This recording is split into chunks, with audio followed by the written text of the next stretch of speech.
my parents divorced, and my mom, things got sideways for a while, and she had this boyfriend that she married, and he told me, you'll never amount to anything. You're a piece of junk. And so I dug in my heart. And this is not good. Yeah. Right? This is not the good stuff. Yeah. You're like, this isn't a strategy. This is not a good strategy. This is just what happened. Can you just take us through the backstory that you have around your family and what your kids were experiencing? For the first time in my life, I heard him in my head, not through my ears, but in my head, I just heard him say, give me your engineering. Just I don't know how to describe it. Yeah. And I respect that. I can't because I'm the lead pastor. Bro, you better live in the thick of it. You got to live in it with me. Yeah. If you don't live in it with me, I don't know if I really trust you. Yeah. Like when you look back at your path, why do you think he took you through the engineering path? Man, God is so much smarter than us. Welcome to First and Focused, the podcast where faith meets leadership. I know you're going to put me on the spot. I don't know what you're going to ask me to say. I'm Mark Greaves, and in each episode, I sit down with business and industry leaders who put God first in their work and stay focused on building his kingdom through their calling. I could sit here and talk with you all day. Keep up the great work, brother. The Lord is using you powerfully. I love you. I love watching what Jesus is doing in your life.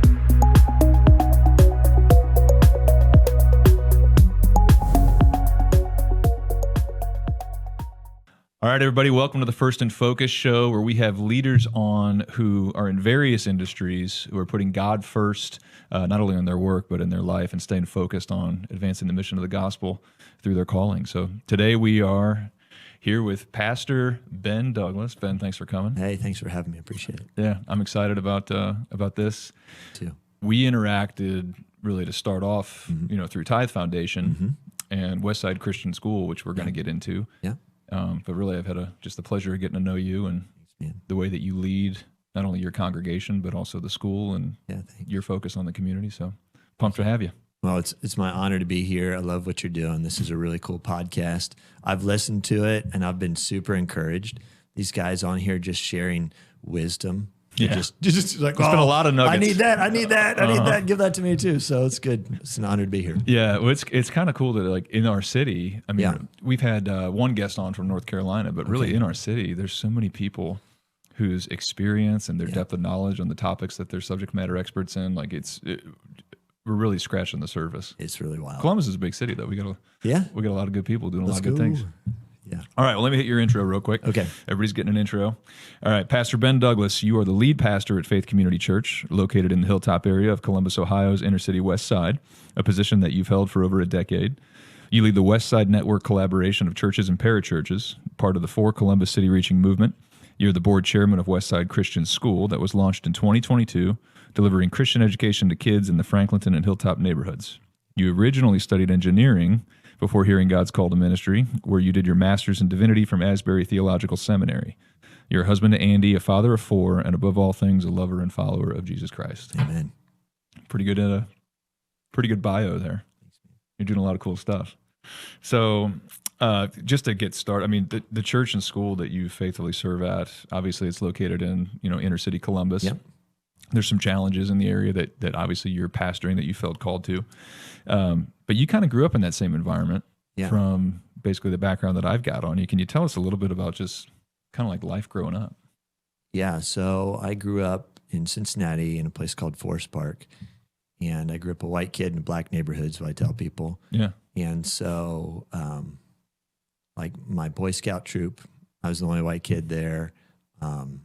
It was just part of life. So I was a little bit of an outsider. Like you kind of like, oh, this is what it feels like to be in the minority group wherever you are. And so I was a little bit on the outside.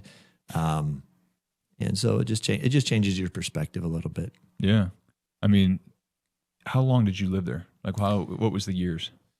I was born there and we moved in like 5th grade. So most of the early elementary school was set in that place, and my family wasn't really healthy at that period of time. Yeah.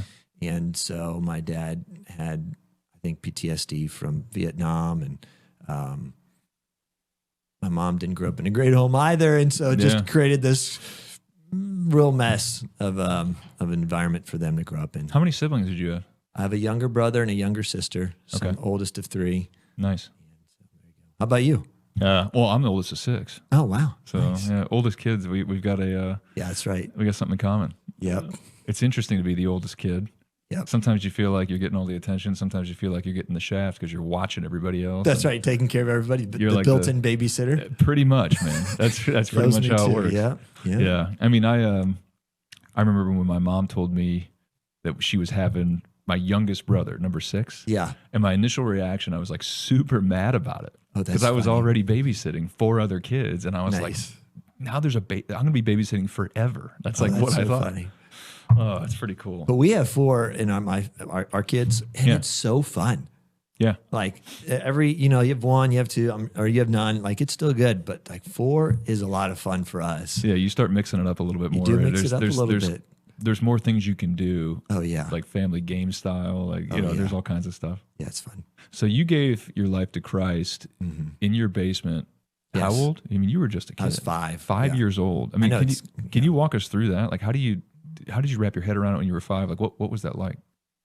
You know, I didn't know it then. I didn't understand it then. There was we had this book that talked about Jesus loves you, and I just remember feeling something supernatural and not knowing that's what it was, but just feeling like I felt my sin. I felt the weight of my sin.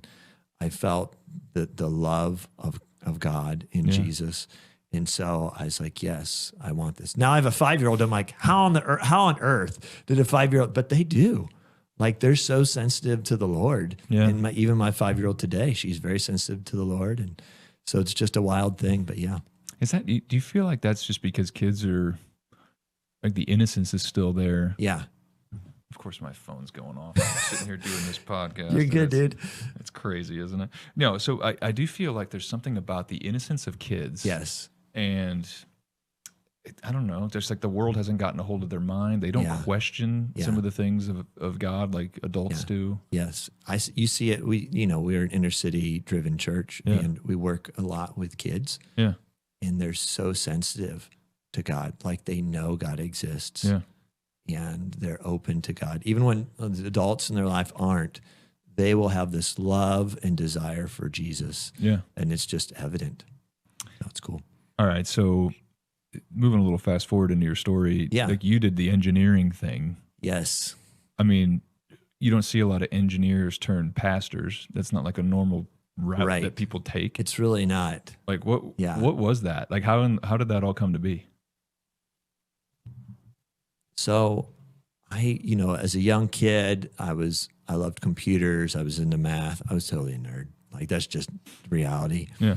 And so my parents divorced and my mom, things got sideways for a while and she had this boyfriend that she married and he told me, you'll never amount to anything. You're a piece of junk and all that kind of stuff. And so I dug in my heart and this is not good. Yeah. Right? This is not the good stuff. Yeah. You're like, this isn't a strategy. This is not a just good what strategy. happened. This is just what happened. So these are not like, please don't copy this. If anybody has a small child, don't listen to me. But I was like, I'm going to do this. Yeah. And so you're an entrepreneur. Yep. Like there's something about the entrepreneur. I'm going to dig in. When you feel resistance, you go harder. Like I'll prove you wrong. I'll prove you wrong, bro. Yeah. And so I was like, just digging in. And so I'm going to do this. And so I think it became honestly an idol in my life and not knowing that it was an idol in my life. Yeah. And so it was in my junior year. It was February 2001 before 9/11 hit. And we were worshiping. And as we're worshiping, at this point, I'm doing stuff in the engineering world. I'm leading IEEE or whatever. And I'd been serving. I was in crew at the time. And I was leading a Bible study and discipling a guy. But while we're worshiping, I heard God for the first time in my life. I heard him in my head, not through my ears, but in my head. I just heard him say, "Give me your engineering." Just like I don't know how to describe it. Yeah. When the guy's And you're speaking like, to you, really? What? I said no, and it was like looking back, it's the stupidest thing you could say to God. But I've already proven that I'm just a crash course for what not to do with your life. Yeah. And then I heard him again. It's almost like a wave, give me your engineering. And then I felt this weight on my body. And it's the weight I think of conviction. Yeah. When you know that you're, like when somebody calls you out in a meeting, you're, ugh! I just felt this weight, like God was calling me out, and I just felt this burden on me. And it was just getting heavier by the moment because I knew that what he was asking me was something I didn't want to give him. Sure.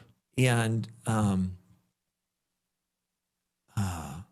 then I felt this burning in the back of my throat because I was about to cry. I was about to have the big, ugly cry you don't want to have. Sure. And so I just started bawling. I said, God, whatever you want, wherever you want me to go, whatever you want me to do, I'm all in with you. Just whatever you want, I'm all in. And so that changed my life. They put me in a leadership in crew, and went on summer project. I don't know what they call it today. And that fall I was leading, we were at Wright State, Ruddy Raiders, but we were campus-led org. And so I was leading this group of 120, 130 kids, teens, young adults, whatever we are. Yeah. And it was wild. You just got to see God moving. And it was like, I'd felt the presence of God in church before, and now I've heard God's voice once, but like to see him just moving in people's lives, it was like, whoa, what? Yeah, this is what it's all about. This is what it's all about. It's addicting. I mean, not in a bad way, but it's like, whoa, dude, this is incredible. Well, if there's one thing to be addicted to, it's witnessing the move of God. Oh, dude, it's so amazing. Yeah, that's pretty cool. And so I quit. I graduated and I started working as an engineer, serving in my church at the time, and just as like a lay leader. But I just couldn't shake it. Like, you weren't just called to lead this org, you were called to be a pastor.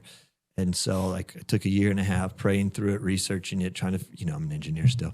What do I do? Like, how do I do this? You got a whole blueprint in front of you. That's right. I was trying to figure everything out. And so as I've gotten older, I quit that.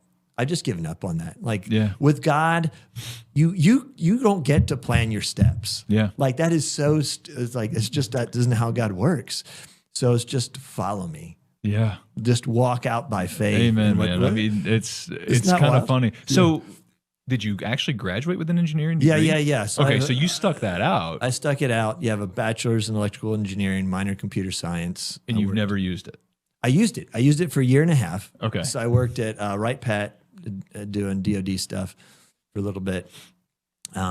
And I worked in the church. We started 20s ministry, and I got to see. So that was confirmation for me. Yeah. I was kind of like, okay, is this really what God wants me to do? And so we started a 20s ministry, and it was rough. It's just entrepreneur, some things get rough for a while. It was bumpy for about 6 months to a year, and then it started taking off. Yeah. And when it gets wings, it starts going. And it was like, whoa, okay, let's go. Let's just do this. Why do you think, like when you look back at your path, why do you think he took you through the engineering path? Just to take you off of it?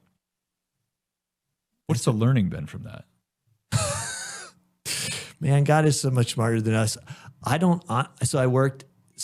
bivocational as an urban inner city pastor. You just got to be bivocational because you're a small church plant. So for 8 years, I ran an IT department here in Columbus.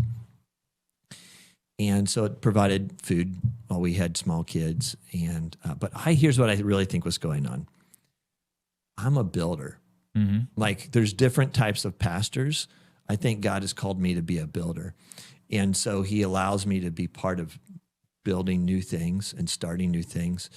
And so like we able to start the Westside Network. We did learning centers during COVID. Like there's just all these little things that you get to build and be part of.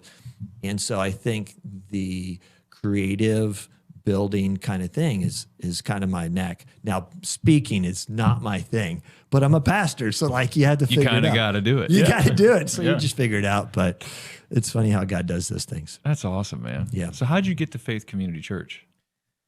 That's another good question. So I think because of my background of growing up a white kid in a black neighborhood and having all these friends, and then when we moved and I became a white kid in everything's white majority, you miss it. You Yeah, miss. did you feel weird? Oh, dude, I was an outsider my whole life. Yeah. So I started a white kid in a black neighborhood. So you're kind of the outsider. Yeah. Then you move to a white neighborhood, and the culture was so different. Yeah. So I was like a TCK, third culture kid. So like I'm like in this world, and I'm already a nerd. So it's already kind of it's gonna be a little. But like I didn't fit in. I couldn't catch the cultural cues that I was supposed to be catching. And then after a while, you kind of settle in. This is who I am. Yeah. I'm just always an outsider. Well, it actually works out great because in my neighborhood, I'm still a little bit of an outsider because it's a different culture. Yeah. So even in my neighborhood, I don't quite fit in. And so it's Even just how it today? goes. Even today. Yeah. Yeah. So what took you? So you were still living in Dayton at the time. Yes. When you moved here, was it for the job at Faith Community, or how did Yeah. that? So sorry, thank you. I get off track easy. The people that started Faith Community Church were about 5 years in when we came, and they had been praying for help. And so they had been praying, God, you have to send somebody to help us because we're burning out. Yeah. Like church planning's hard. Inner city church planning's really, really hard. And my wife's mom had cancer at the time, terminal cancer. And so we were looking for something that was nearby, Cincinnati, Dayton, Columbus, Indianapolis, something. And they were looking to send us to St. Louis or out to Pittsburgh. And we were like, man, there's got to be something closer. And so we found this little church plant called Faith Communities. They're just getting started. They were practicing what we call CCDA, Christian Community Development principles, best practices for urban ministries, basically what it is. Started by John Perkins, if you know John Perkins. Mm-hmm. And so like we were looking for some kind of church like that. And here was this church. It just seemed right. And we came and it was amazing. It was really amazing to be part of it. So we thought 2 years and we're going to Cincinnati, we're going to Dayton, we're getting out of here, we're going back home. And we couldn't. It was like, no, I have called you here. And we just, okay, Lord, whatever you want, we're sticking it out. That's crazy though. So you've told me a little bit about you pastored that church through COVID. Yep. And George Floyd. Yep. And it's one of the inner city churches, and that's obviously, different demographic than what you are. Yes. What was that like? What was the learning through those periods of time? I mean, take us through those moments. So one of my favorite embarrassing moments in that was when George Floyd happened.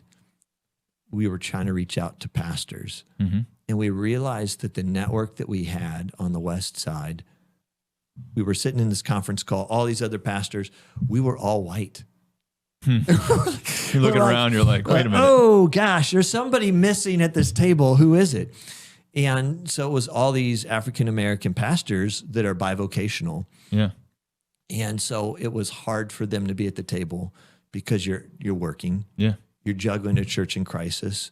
And now you have George Floyd. And so it's like, what are you going to do? Yeah, even more just lots of confusion, flare-ups, Yeah. emotions, a lot of feelings. And it's And so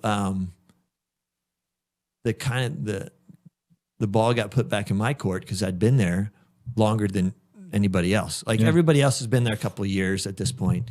There's something about sticking, and I heard Scott Arnold talk about this. There's something about longevity. Yeah. When you're there a long time, man, you just have these roots and these opportunities that you can't get if you jump around. Yeah. Like when you stick it out, there's some blessing in it. And so I called all these guys, and it was a really cool thing to do together. Well, I do feel like, some of the blessing is, it's not just longevity, but it's also just like the trust that gets built. Yes. Where people know they can come to you. Yeah. Like you're a leader who they can trust Right. to give wise counsel, and also is going to be there for them. You're not going to abandon them. Right.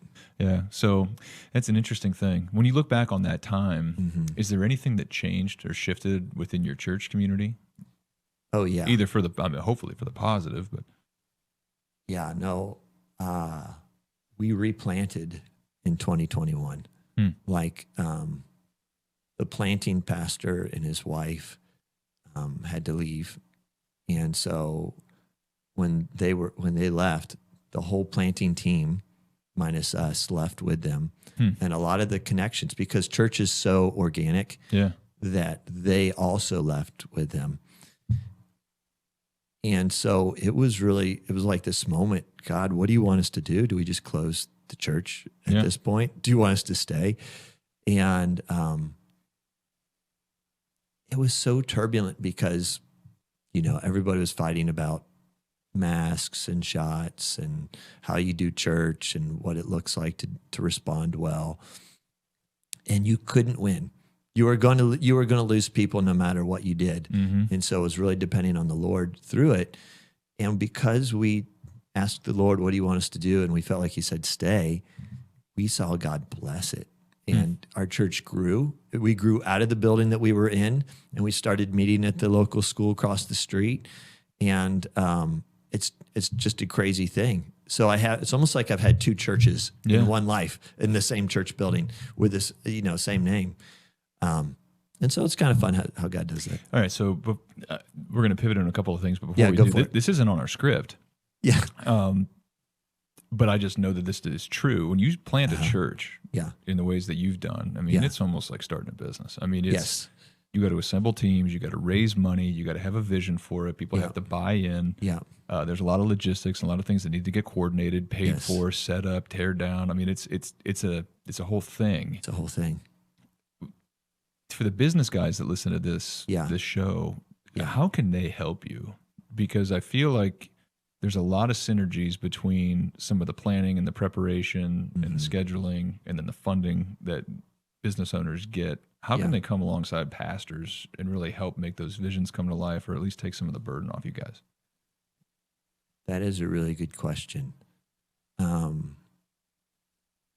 of the things that really gave me lift was in 2019, my denomination said, hey, we're going to cover the other half of your salary for 2 years. And so because they were willing to do that, that gave me the freedom to quit my job and to be full-time with the church. And so at that point, I had experience on what it looked like to be, I was in the neighborhood a decade. And so I was like, oh, I know how to do this. Yeah. And so it just gave me the ability to run. And so there's another pastor that was bivocational in our Westside network. And after I became full-time a couple of years later, I was like, dude, you have to go full-time. You got to do it. You got to find somebody. And so he's got a sister church in Dublin that they're part of their denomination network that supported them and allowed him to go full-time. Yeah. And it's released him to be to do ministry. And so in an inner city context, for small churches, it's very rare that the church is self-supporting. And so 30% of our income still today comes from people on the outside that give to support urban ministry. And that just frees us up. Like I couldn't be full-time if the people on the outside weren't giving. So I know it's kind of weird, but I think of it as part of the way that we help each other in the larger church community, that some of the more affluent churches or some of the more affluent Christians can give back to support churches where like these guys are working at Walmart, they're working at warehouses, they're trying to hold their car together. Yeah. We have two cars in our church congregation where they're just held together by like duct tape. And we've got one guy that can fix the cars, but he's trying to get there when he's not working. Yeah. And so it's like, how do I get there? And it's raining and they're working outside on the street. And so it just changes things. So they don't have a lot of extra capital to be pouring into the church. And so it takes two things, I think.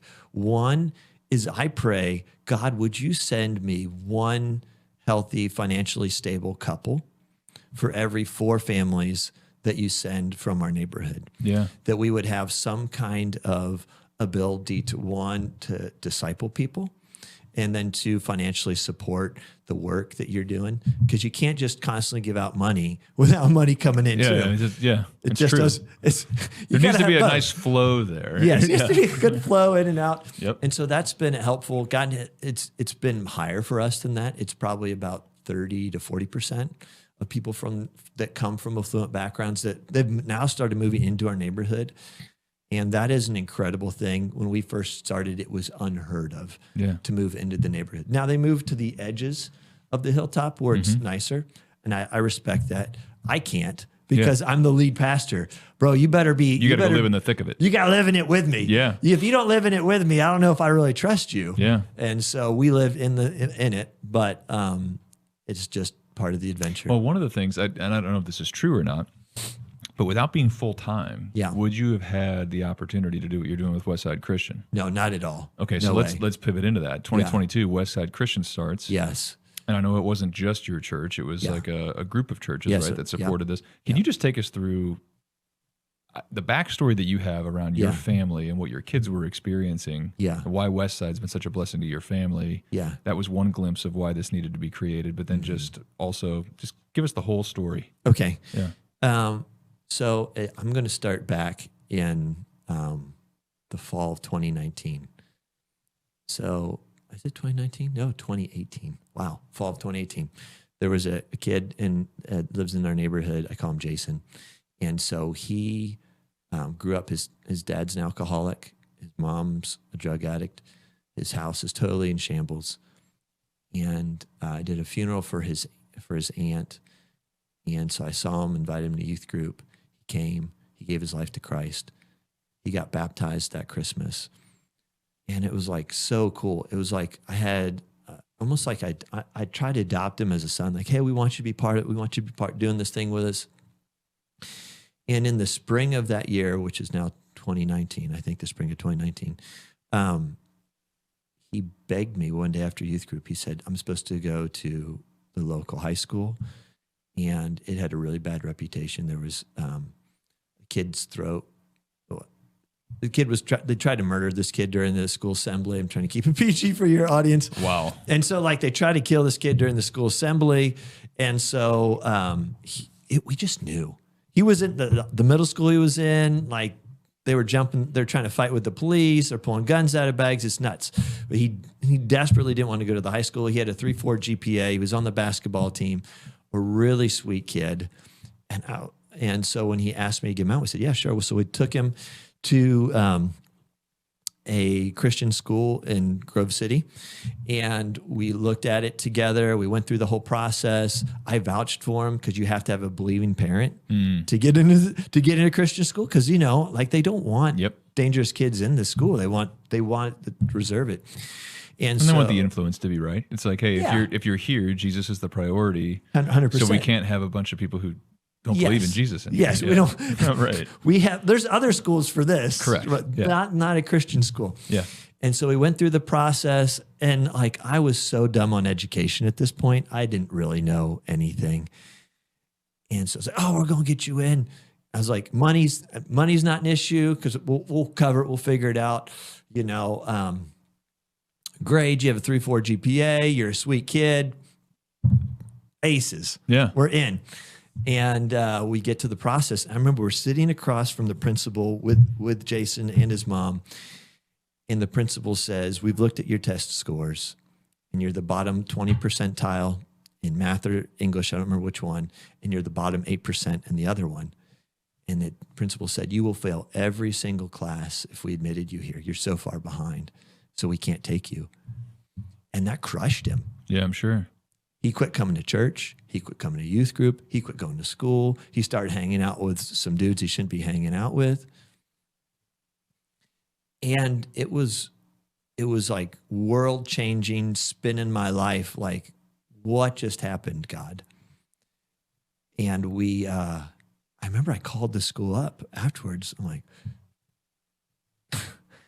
part of me wanted to be like, bro, don't do that to us. Yeah. Like, tell me before we walk into this meeting, so at least I'm not blindsided by what's about to happen to him. And maybe just say, you don't get in. It was just a misstep. We all make mistakes. And I called him. I said, what do you do if we can't get him in? And they said, you can't wait till high school.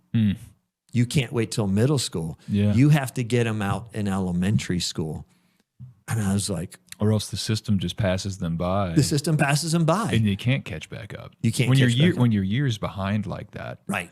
Because the curriculum doesn't slow down. Right. It speeds up. So yes. Yeah, man, what a problem. What a problem. So that summer there was a gal in our church that graduated high school. She was the smartest kid in our youth group, and she had gone to Ohio State straight out of high school. She went to the better of the two high schools on the west side.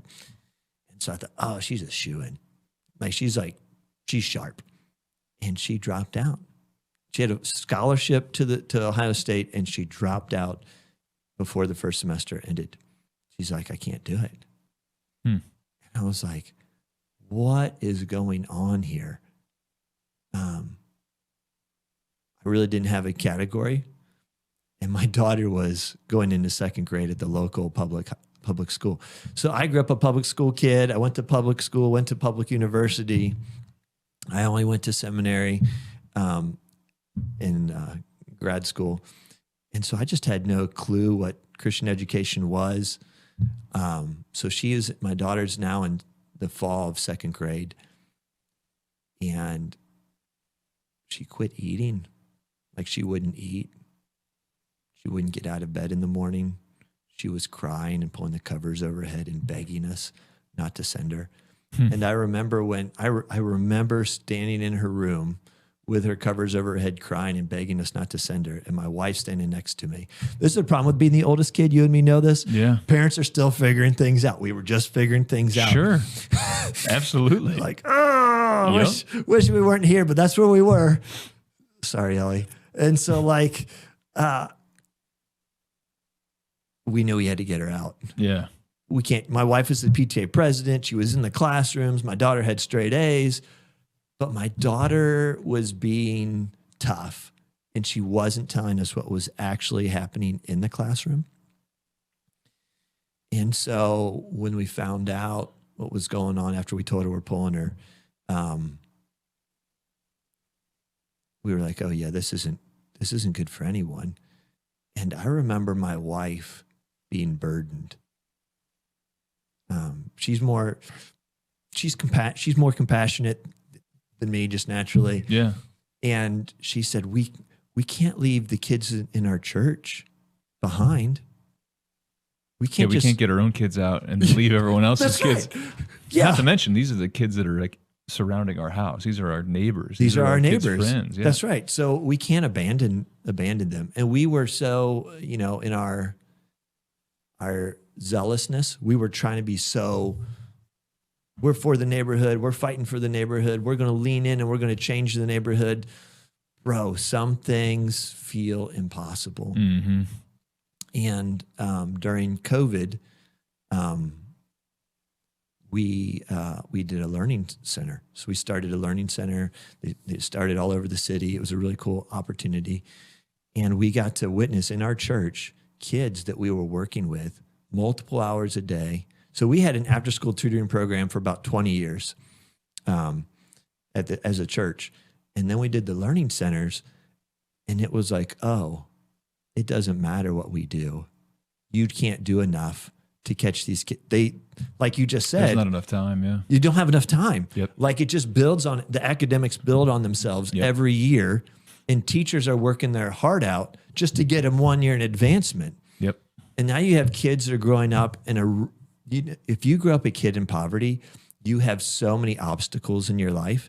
You often don't have a dad in your life. Not every kid, but a lot of them don't have really dads in their life. You grow up in an environment where the teachers are trying their heart out. Like, we knew the teachers, we knew the principal at the school. They were busting their butt trying to help these kids. But it was chaos, and there was still all these problems going on. Kids were staying up too late. There's just all these problems when you grow up. There's no reinforcement at home, and then you're just trying to keep the peace inside the walls of the school. Yes. And the amount of learning that's going on is probably very minimal. Yeah, it's tough. Yeah. And so no fault of the teacher. No fault of the teacher. It's the reality. Some classrooms are harder than others, and you just cram so many kids in. If you have, there's a study done. If you have one kid 1 year in your classroom that's just disruptive, you lose $80,000 of lifetime earning. And so they tracked it. If you have one kid all the way through K-8 or K-12, like, bro, you've lost like $1 million. Well, because that's just the amount of time that it takes to get order restored in the room. Right. And that's all lost opportunity that could be actual learning versus everything else that's going on. Yeah, it's just all kinds of opportunity cost of time. And there's not just one kid. Yeah. There's multiple kids that are having a hard time because you're growing up in hard circumstances. You have people in your family that are dysfunctional. You're not getting the sleep. You're getting neglected. Yep. And we just saw it over and over and over again. I had one kid in our youth group tell me, I failed every class. I failed every one of my classes, but they're going to pass me on. And I said, what? Yeah, the stat that I saw was in the district that you're in, I believe that only 15% of the students can read at grade level. It's something crazy like that. Yeah, I wouldn't be. I should know that It might one, even but I be don't less. know I mean, that. but it's when you look at those statistics, you're like, how are these kids ever going to succeed or find their way out of that environment or the situations they're in? Right. And what you're saying is it seems impossible because the reality is a large percentage of them won't unless they're removed from the environment and given a new environment. Yes. Which is what you guys did. Yeah, so we did. You know, I want every kid to succeed. Yeah. Like, I'm not against public schools at all. I think there's some things that they could do. They could instantly change the dynamics. So we talk about smaller class sizes. There's a national study done, actually international. It was done in Great Britain, in Sweden, in the UK, Australia, the United States. And they found, Hong Kong, they found if you can lower the size between 15 to 17 kids, you will see these kids have lifetime better achievements. So when we started Westside Christian School, not because of this, but because we have smart people that know these things, we made intentional small class sizes. And we have, it's a Christian environment. And parents are selecting they want their kids to be working in this education. One of the largest, best markers of academic success is if your parents are engaged in your education. Doesn't matter if it's public, private, or charter. If your parents are engaged, you're going to do a lot better. Mm-hmm. And so these are kids from my neighborhood in the school. The first year, it was a little rough because I remember there's some stories I probably shouldn't say on air because our principal may kill me, but like she had to draw a hard line. And these teachers are drawing a hard line. Oh, you will not do that here. Yeah. You know, and every once in a while they still have to draw some lines. But it's been incredible to see the kids from my neighborhood flourishing academically, meeting Jesus, giving their life to Christ. Yeah. And it's just this beautiful thing. And I just think the legacy that they have because God did this. I mean, you probably don't know.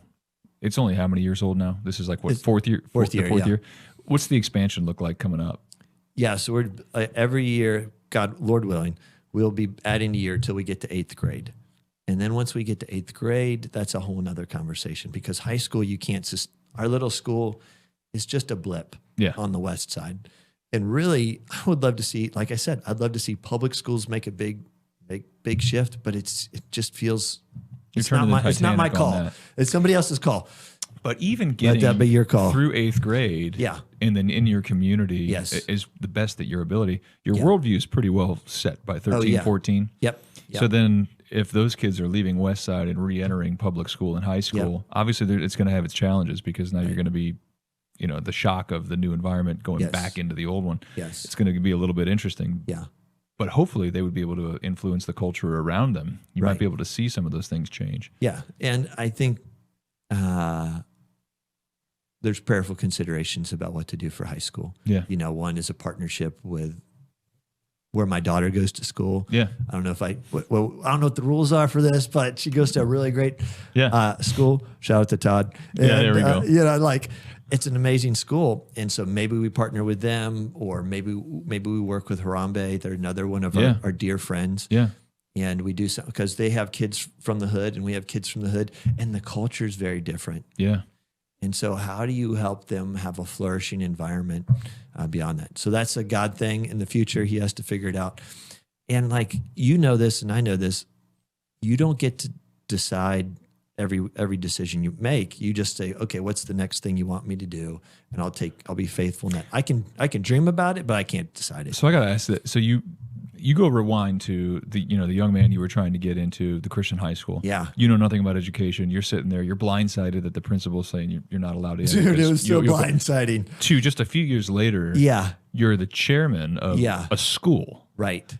That was a pretty big leap from knowing nothing about it to all of a sudden now there's a school that's been formed. Yes. That's fully functioning. That's expanding up and through 8th grade. Yeah. That you're the chairman of. Yeah. How in the world? I mean, how does God? Just like that, he switches things on you to where now all of a sudden, unequipped or equipped, one way or the other, this is happening. Yeah. What do you see in that? Man, It's so good you don't know what you don't know. Yeah. Sometimes that is a good thing. It's a really good thing because Yeah. you would say, I can never do this, Yeah. you know? Do you think half of it is that you didn't know how difficult it would be? Oh, 100%. So you're just taking step. Yeah. And Well, there's another guy named Jim Swearingen that helped start Harambe Yeah. with Alex Steinman. And so I heard Jim's story because we were part of this cohort of inner city churches doing stuff together. And he was on the board at CCD. I was like, yeah, we can do this. You have no idea how hard it is. And like, you can't do it. Like the reality is if God doesn't move, you'll never get there because you have so much, like Satan's real. You know, first thing that'll change your life, God's real. The second they'll change your life, Satan's real and he doesn't like you. Yeah. And so he's coming after you. And every step along the way in ministry, whenever you do something significant for the kingdom, I've felt spiritual pushback. Yeah. And sometimes it's been really hard.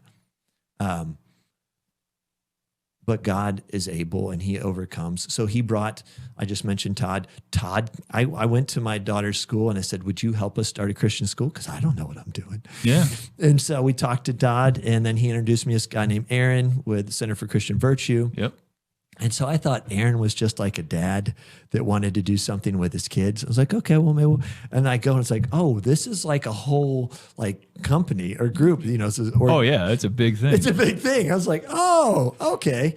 And so then God brought in a guy named Troy McIntosh, and he brought her principal Brenda, and he brought this board together.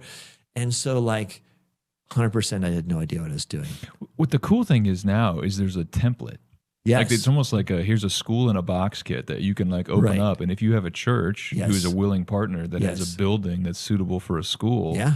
now there's this framework that can be followed Yes. and a school can be opened. Yes. Like how easy is it now compared to when you guys were kind of blazing the trail? Like if you were a I don't pastor, know. let's say that you're a pastor Yeah. and you have a church and Yeah. you want to start a small Christian school in Yeah. your community. What's that look like? It looks like you call talk to Osen. Yeah. And you- But did you start OSIN that exist when you guys were opening yours? No. Osen was a thought. And OSIN's the Ohio Christian Education Network. Yes. Yeah. Yeah. So we got in ground floor. So I remember Troy was getting started and we had coffee over on the west side. And at this point, we've already talked to Aaron and talked to Todd. We've already walked through the different locations. We've already picked the location. Yeah. But like, if it wasn't for Troy, we wouldn't have been able to do it. If it wasn't for Brenda, who had all this experience in being a principal and teacher, we wouldn't have been able to do it. And if we didn't have, we had financial partners, we had a business partner. You have to have capital. Oh yeah. It's a whole thing. And having Osen there at our backs to help push for us and help change the law. So the ed choice would be increase the amount of funding. Yeah. That also helped us significantly. And then the new SGO that CCV was part of, and saying, hey, we need to be this advocate. Plug for SGO, if anybody doesn't know what that is. It's a scholarship granting organization. Yes. And you can go, if you're an Ohio resident, Yeah. It's up to $750 per person, $1,500 for a married couple. Yeah. And each year you can donate that to a private school of your choice. Yes. And that gets back dollar for dollar tax credit on your return. So it's a way to basically repurpose money going to Uncle Sam, send it to your favorite Christian school, Yeah. and you get it right back. It's so good because it's not just taking money off of like, your general income. It's giving your taxes to help the scholarship program. And it's essential. It's essential for our school. When I talked to Alex Steinman at Harambe back in the day about this dream, he's like, well, we raise over $1,000 a kid every year.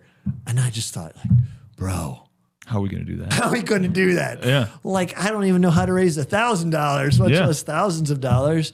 And so the SGO really fills this gap between the ed choice and what you need in order to make it a survivable school. Yeah. Now, it's still like schools like Tree or Grove City Christian, like those kind of schools, they raise a lot of money so that they're able to, in order to create really nice, like they have STEM programs and they have soccer fields and they do incredible things.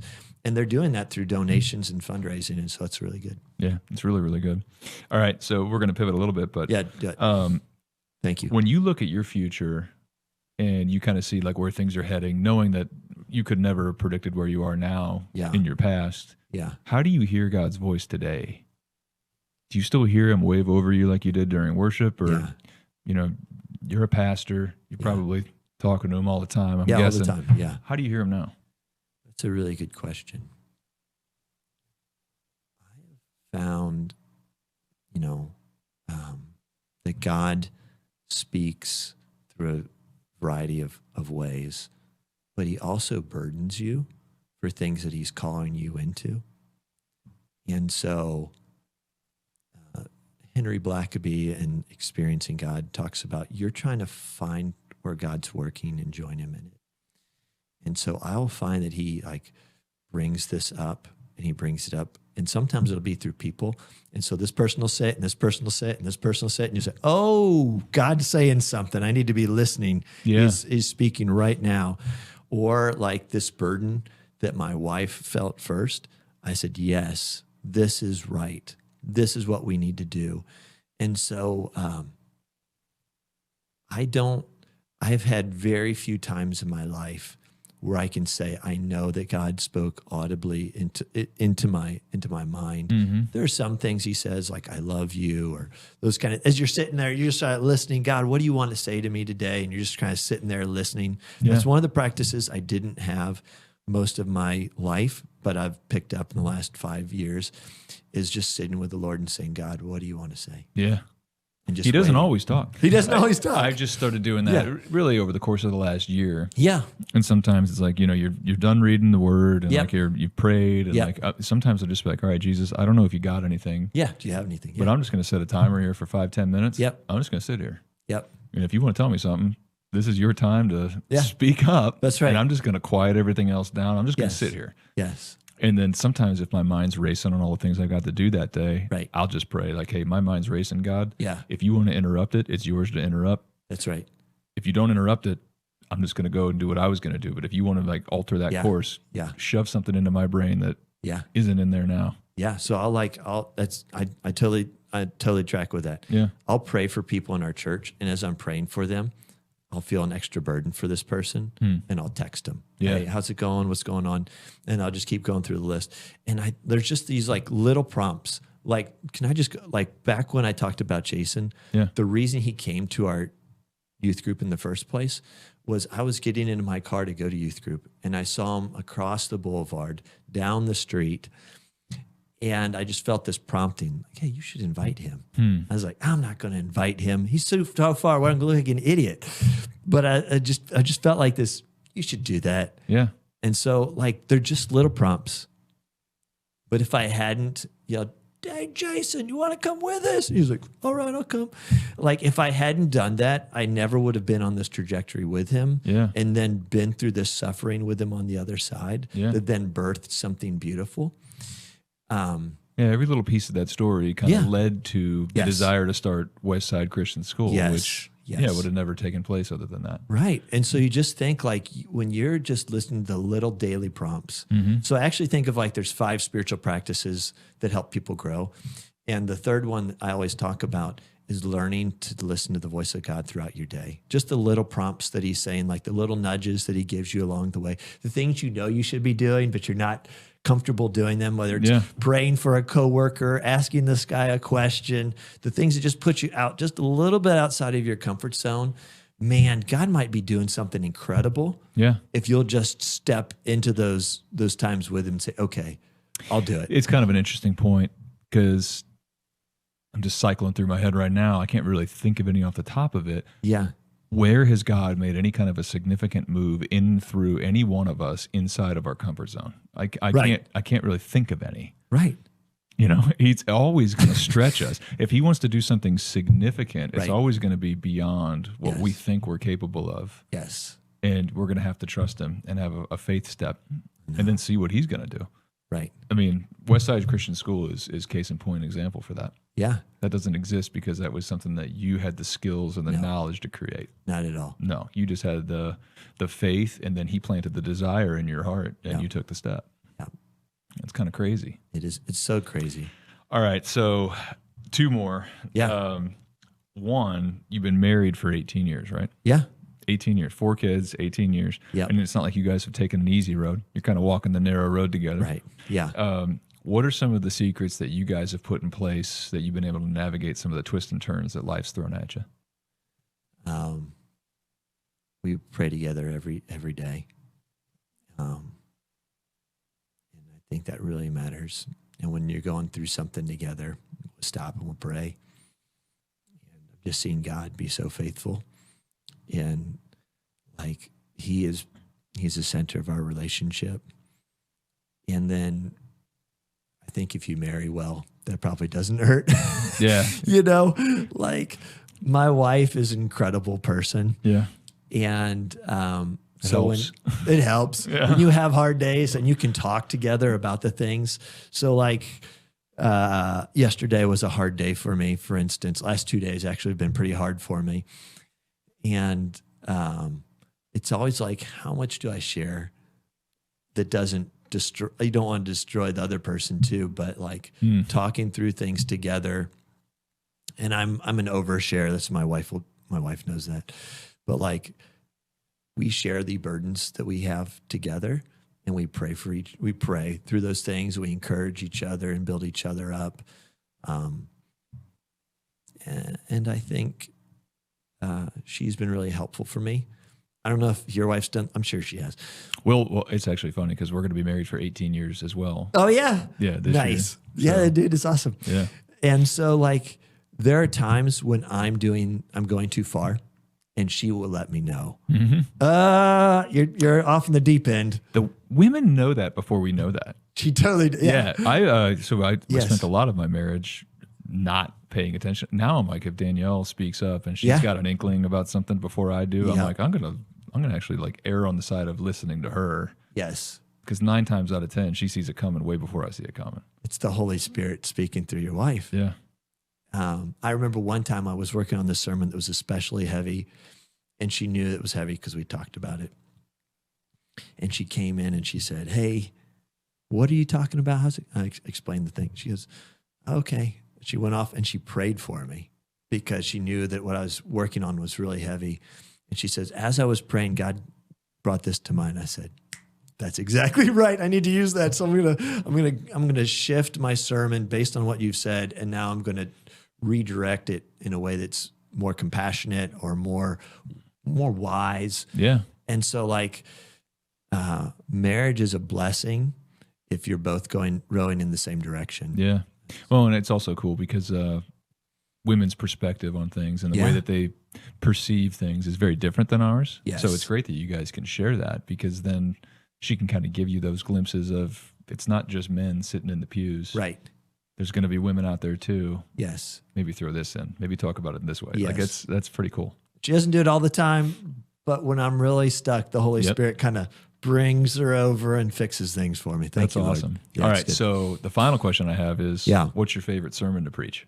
Or is there a Wow. favorite passage that like you love making this point, or favorite one?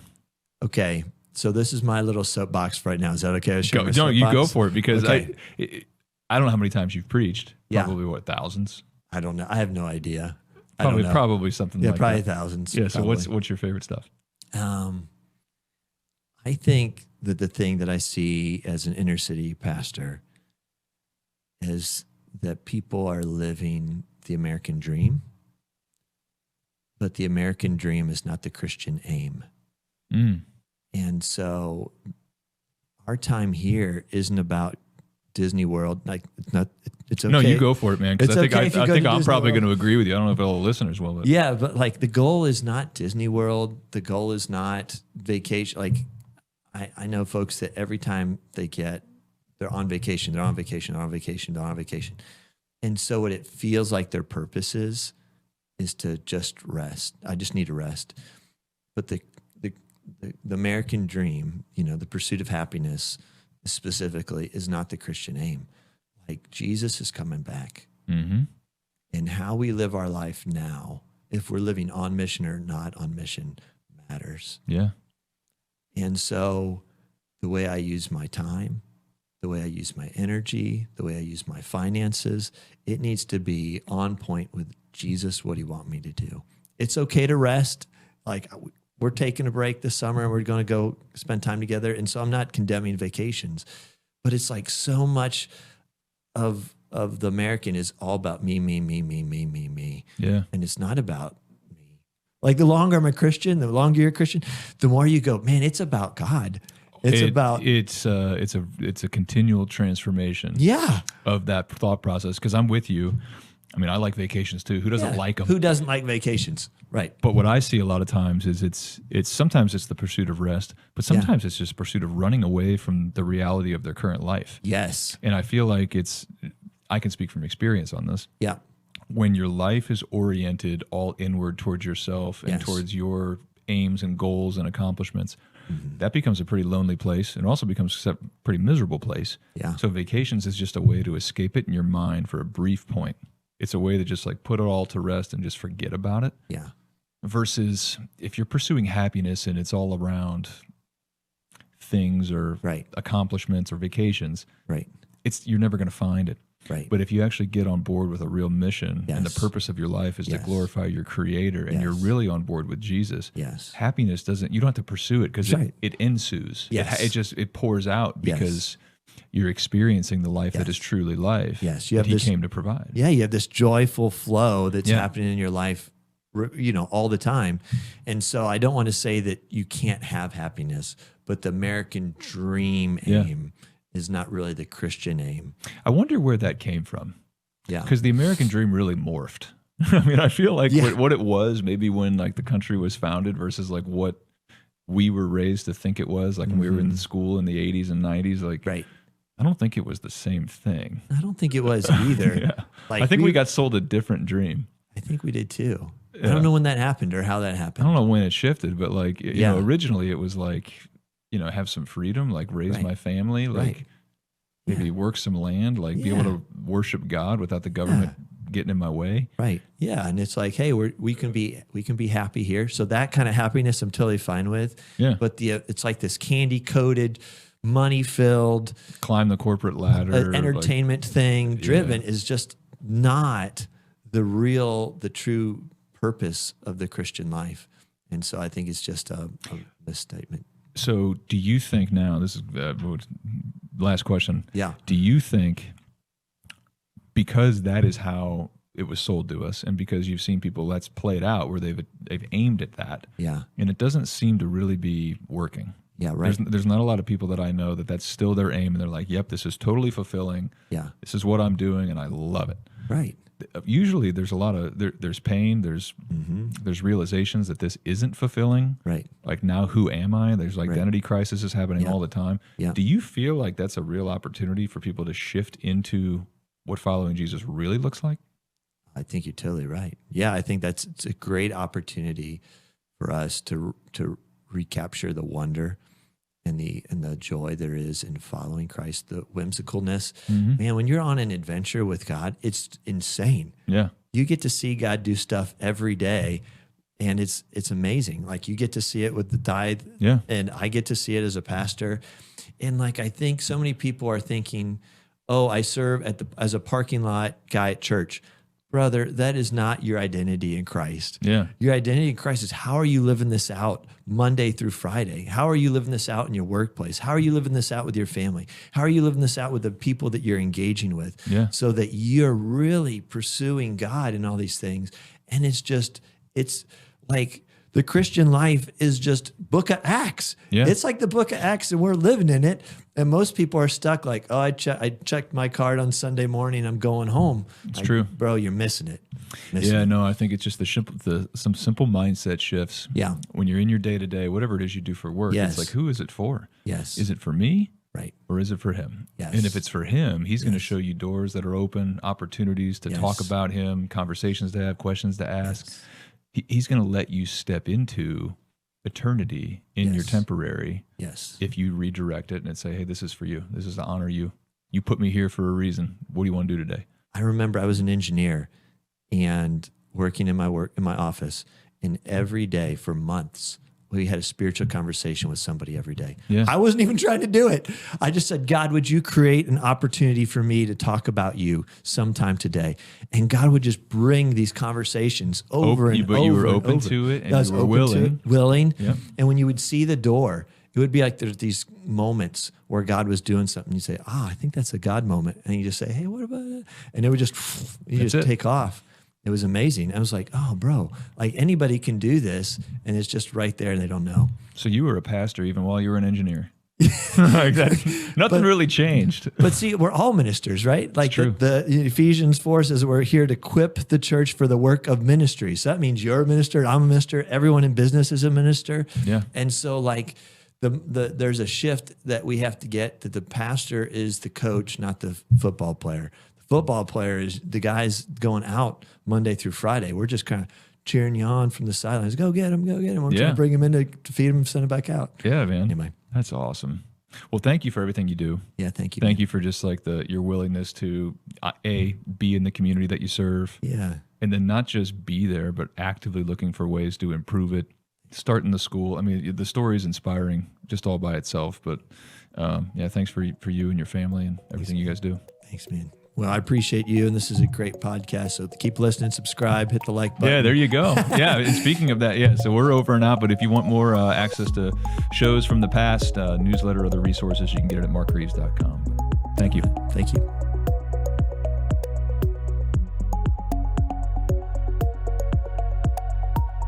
Thank you for watching the First in Focus show. If you enjoyed today's episode, make sure to hit like, subscribe, and then share with a friend.